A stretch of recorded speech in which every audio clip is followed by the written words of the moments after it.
जो बीजेपी है वो हावी होती हुई दिख रही है, तो बहुत ज्यादा कभी भाजपा का यहाँ दबदबा नहीं रहा है। अब तक विकास नहीं हुआ है और अयोध्या मॉडल कहीं न कहीं काम आया है। इस बार का मेरा मतदान किसी पार्टी के लिए नहीं है, बल्कि मतदान जो हमारा है विकास के लिए है।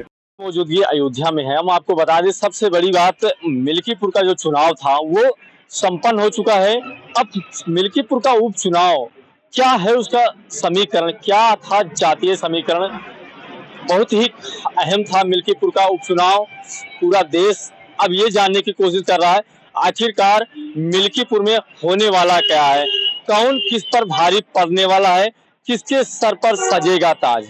इस चीज को हम जानने के लिए कुछ हमारे साथ पत्रकार साथी मौजूद हैं, उनसे भी जानने की कोशिश करेंगे। कल इन्होंने बहुत ही अच्छे ढंग से वहां पर कवरेज किया और क्या लगा, वहां क्या होने वाला है मिल्कीपुर में।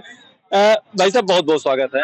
भैया बताएं, मिल्कीपुर में क्या लगता है, क्या होने वाला है, क्योंकि चुनाव की जो कांटे की टक्कर देखी जा रही थी, क्या लग रहा है? देखिए बिल्कुल मिल्कीपुर में कल हम लोग ने दिन भर जो है कवरेज किया। कवरेज के बाद जो समीकरण निकला, क्योंकि देखिए चुनाव प्रतिशत भी इस बार सबसे ज्यादा हुआ है, 65 पॉइंट समथिंग जो भी चुनाव मतदान निकल कर आया है, तो उससे कहीं ना कहीं जो बीजेपी है वो हावी होती हुई दिख रही है। क्योंकि देखिए जिस प्रकार से कल समाजवादी और पार्टी और भारतीय जनता पार्टी की तरफ से लगातार आरोप प्रत्यारोप का दौर के बीच चुनाव प्रक्रिया संपन्न कराएगी, हालांकि लेकिन चुनाव जो था वो बड़ा ही गहमा गहमी के बीच बीचा।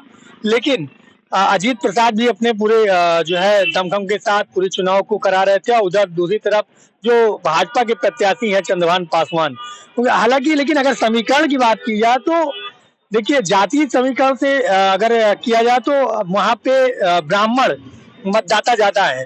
लेकिन देखिए मतदाता जो रुष्ट हुए थे ब्राह्मण, वो जब बीजेपी ने खब्बू दियारी को मैदान में उतार दिया तो कहीं ना कहीं एकजुटता दिखी और क्या धीरे धीरे समीकरण बनता चला गया।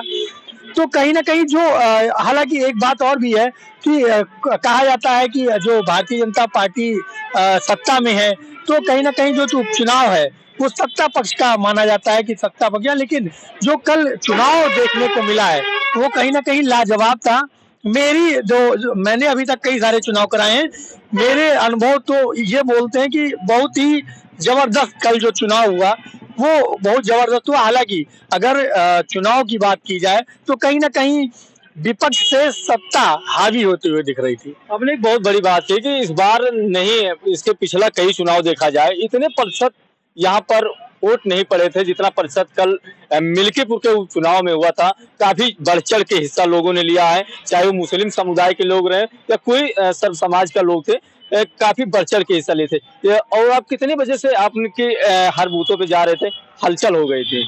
देखिए सुबह लगभग 7 बजे से ही जब से मतदान प्रक्रिया शुरू हुई, तभी से हम बारून, कुचेरा, मिल्कीपुर और मिल्कीपुर के विधानसभा के जितने भी क्षेत्र थे सभी लगभग बूथों पर गया। और चुनाव प्रक्रिया बड़े ही जो चुनाव आयोग की गाइडलाइन थी उसके पूरे तहत कराए जा रहे थे। लेकिन सबसे जो बड़ी बात देखने को मिली कि प्रशासन की अगर बात की जाए तो पूरा प्रशासन टाइट था, कहीं कोई हिला हवाली नहीं थी। लेकिन चुनाव जो प्रतिशत बढ़ा है, इस पे कहीं ना कहीं मुझे जो लगता है कि बीजेपी को फायदा होने वाला है। अच्छा, एक चीज और देखा आपकी, हमने बहुत चुनाव हमने भी देखा, लेकिन आपकी बार जो वहाँ के मतदाता थे वो बूथों पे जा रहे थे, मतदान करने के लिए जा रहे थे, काफी उनके अंदर जोश होश पूरा था, कि उत्साह भी था कि हम मतदान करेंगे। क्योंकि जब उनसे बाहर निकलते थे हम लोग बात भी करते थे कि विकास बहुत हुआ था, विकास की ज्यादा बातें होती थी। ऐसा भी कुछ आपके साथ भी हुआ? देखिए वहां पे कई मुद्दे प्रभावी थे। देखिए लोगों का लगातार, देखिए विपक्ष की तरफ से एक बहुत बड़ा मुद्दा था जो ये साढ़ चराचर जानवर हैं कि किसान के खेतों को बर्बाद करते हैं। तो लगातार ये जो इल्जाम है वो विपक्ष की तरफ से लगाते आए हैं। लेकिन अगर भाजपा के जो भी समर्थित प्रत्याशी की बात करें या आम जनता की बात करें तो उनका साफ तौर पर कहना था कि जानवर तो हम ही ने छोड़ा है ना। बिल्कुल। और राज्य सरकार की जो योजनाएं थी कहीं ना कहीं उसको प्रभावित थे लोग। मैंने मुसलमानों का भी इंटरव्यू किया, यादव समाज का भी इंटरव्यू किया, पारसी समाज का भी बात की, तो उनका भी साफ तौर पर कहना था कहीं ना कहीं केंद्र की योजनाओं के और राज्य की योजनाओं से हम प्रभावित हैं और कहीं ना कहीं इसका ही लाभ बीजेपी को मिलता हुआ दिखाई दे रहा था पूरे चुनाव में। बिल्कुल इस तरीके से मिल्कीपुर उपचुनाव था और भी हमारे साथ साथी क्या लगता है कि मिल्कीपुर में अब की बार क्या होने वाला है कि अगर गणना की जाए तो क्या कौन सा पार्टी प्रभावित कर रहा है? देखिए, अगर पार्टी की बात की जाए तो चूंकि ये उपचुनाव है, उपचुनाव जो है हमेशा सत्ता पक्ष का माना जाता है, चाहे जिसकी सरकार रही हो। लेकिन इस बार का ये जो मिल्कीपुर का चुनाव था, सबसे अहम इसलिए था कि जब से ये जो सांसद बने हैं सपा के, यानी कि जो सांसद सीट है जब भाजपा ने खोई, उसके बाद बड़ी छिछालेदर हुई है हर जगह से। तो अब ये सीट जो है चूंकि भाजपा के लिए भी प्रतिष्ठा की सीट बन गई थी, क्योंकि मिल्कीपुर चुनाव में अगर देखा जाए, पिछले चुनाव को देखा जाए तो बहुत ज्यादा कभी भाजपा का यहाँ दबदबा नहीं रहा है, क्योंकि ये सुरक्षित सीट है। यहाँ पे सबसे ज्यादा अगर बात की जाए तो अनुसूचित जात वोटर हैं, लेकिन अगर डिवाइड किया जाए जात के हिसाब से तो सबसे ज्यादा ब्राह्मण हैं और दूसरे नंबर पे हैं पासी समाज के, फिर उसके बाद कोरी और तमाम जातियां करके हैं। तो इसीलिए सुरक्षित सीट है। अब यहाँ देखिए समीकरण की बात करते हैं तो अगर अयोध्या जनपद की बात की जाए, जो कभी पहले फैजाबाद हुआ करता था, तो ये इसका आउटर इलाका है, मतलब ग्रामीण क्षेत्र है और बहुत ही पिछड़ा हुआ है। और कुछ चूंकि जो अवधेश प्रसाद सांसद है मौके पर, वो कभी जब ये परिसीमन नहीं हुआ था तो सोहावल विधानसभा की कुछ एरिया इसमें जुटा है, जहां पर वो कई बार विधायक रहे हैं। अगर विकास की बात की जाए तो वहां विकास ना के बराबर हुआ है। तो पहला सवाल ये था।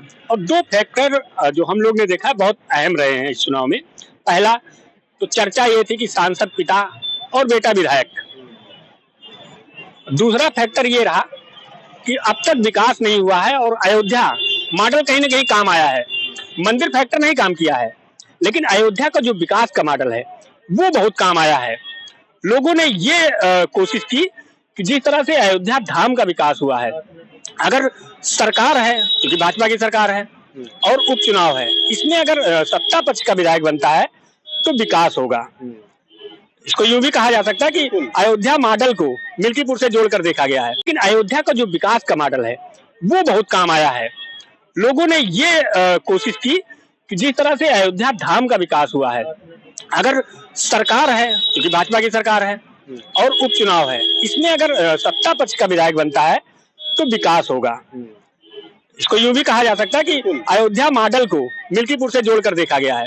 इसलिए मतदाताओं, चूंकि हम लोग कई बूथ पर ऐसे गए जो मुस्लिम बाहुल्य था, मुस्लिम बाहुल्य क्षेत्रों में भी हम लोगों ने लोगों से जो बात की है, तो मुस्लिम मतदाता भी बड़ी संख्या में इस बार भाजपा के साथ नजर आए हैं।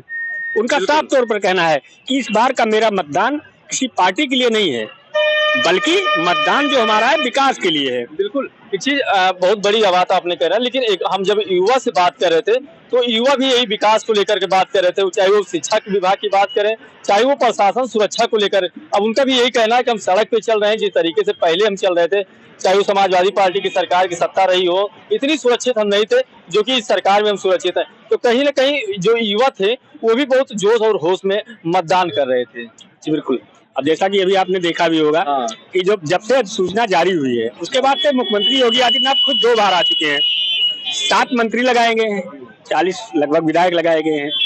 जो मैसेज दिया गया है जनता को विकास का मॉडल दिखाया गया है, साथ ही साथ फ्री राशन, सुरक्षा, लॉ एंड ऑर्डर, ये सारी चीजें लोगों को जो दिखाई गई हैं।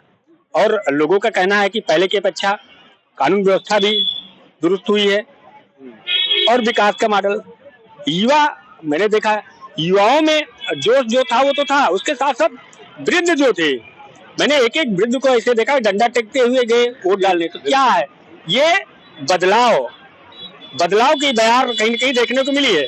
हालांकि अगर टक्कर की बात की जाए, समाजवादी पार्टी भी पीछे नहीं है, उसको हल्के में नहीं लेना है। समाजवादी पार्टी की टक्कर है, पूरी ताकत लगा दी है, कांटे की टक्कर है। लेकिन अगर देखा जाए अभी जो आंकड़े बता रहे हैं, समीकरण बता रहा है, तो कहीं न कहीं भाजपा हावी होती नजर आ रही है, भाजपा हावी होती नजर। तो इस तरीके से मिल्कीपुर उपचुनाव का समीकरण है वहां पर। लेकिन अब ये देखना है 8 तारीख को किसके सर पर सजेगा ताज, मिल्कीपुर में कौन बनेगा राजा। अब ये देखना बाकी है कि कौन बनेगा वहां का नायक।